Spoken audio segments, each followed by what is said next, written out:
Greetings, Biafrans. Greetings, lovers of freedom. My name is MAP Iziokubundo 1 in Biafra land. I want you to watch this Lamentation 101 coming from the north. In this video, everything Mazi Nnamdi Kanu prophesies live and direct from Radio Biafra, all of them have come to pass.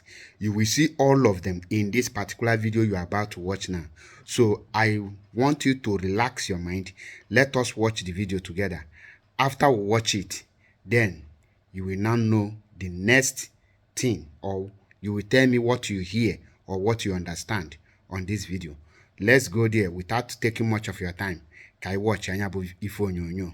Let's go. You are very correct, Rufai. You just took the words out of my mouth. If I had not stopped talking, maybe those are the areas I would have gone into. The aspect of the political will to be able to get these things, push these things forward. We seem to be lacking in it.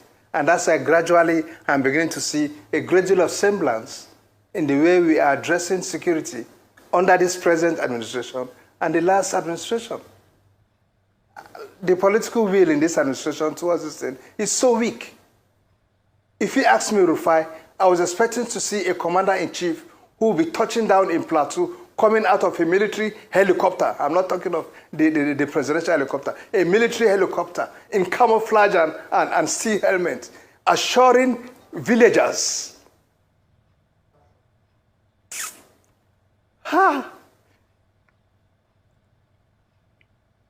Assuring villagers that we shall get this rubbish done with. We shall stop this henceforth. Okay? Go about, touch the ladies, the women, touch the children, visit hospitals, and so on. And after that, turn to your service chiefs and give them 1 or 2 weeks to produce the perpetrators. Tell your national security advisor, your DSS, and the service chiefs to produce the perpetrators in the next 2 weeks or lose their jobs. This is the sort of decisiveness I expect to see from a commander-in-chief, from somebody who calls himself the father of this nation. What is happening? Just what is happening? Wow. Is it so difficult to get us out of this mess? We cannot crush these guys and kick them off our territory? What is happening? Well, Colonel, I understand and appreciate your concern. Now, thank you. I know you have watched the video. Now, I want to ask this man that is lamenting now.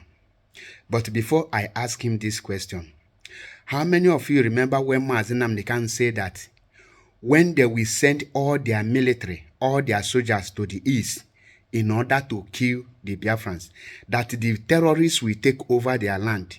By the time their military will finish fighting in the east, and they will go back, there will be no any more land for them.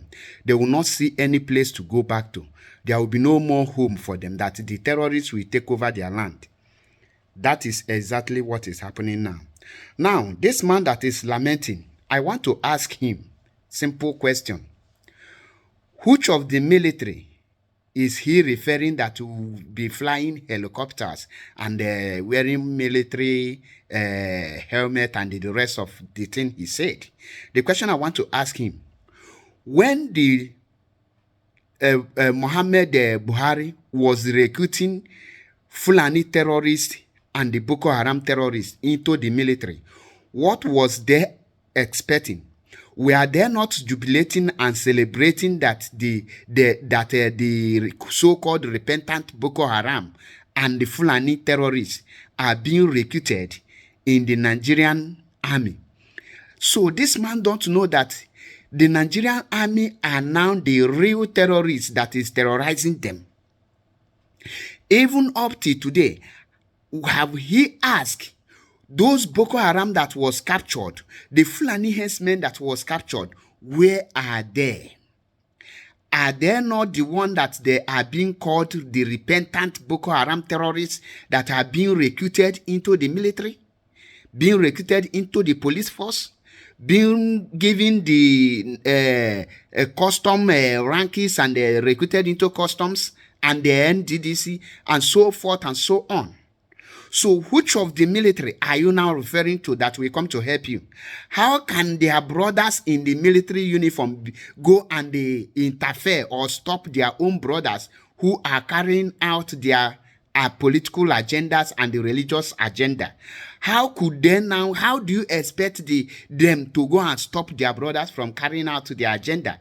Very soon, they will start slaughtering the military, those that have not succumbed to them, those that have not agreed to them. They will start slaughtering them. So, Mr. Man, stop lamenting. What you are seeing now is just beginning. These are the genesis. A lot is about to happen. And by the time the Boko Haram terrorists and the Fulani finish their ethnic cleansing, when they finish with you people, there will be no place to call home. There will be no place you can go back to. Mazi Nnamdi Kanu said it. She Igbos are your problem. Keep on saying Anyamiri. Keep on hating the Igbos. By the time they finish with you, a lot of you will die untimely. And I bless Mazi Nnamdi Kanu. Those of you that are Igbos who are still parading yourselves, look the north and see what is happening. If not for Eastern Security Network, what is happening in the north will also be happening in the east. That is why they quickly go and check the people that formed Amatokun to protect Yoruba land. One of the governors, they have already killed him, but they will not tell you how they did it. This is what I want you to know. That is why you should be very grateful for Mazi Nnamdi Kanu and the Eastern Security Network. I remember my humble self, MAP Eziokubundo, 1 in Biafra land. Stay tuned for more videos.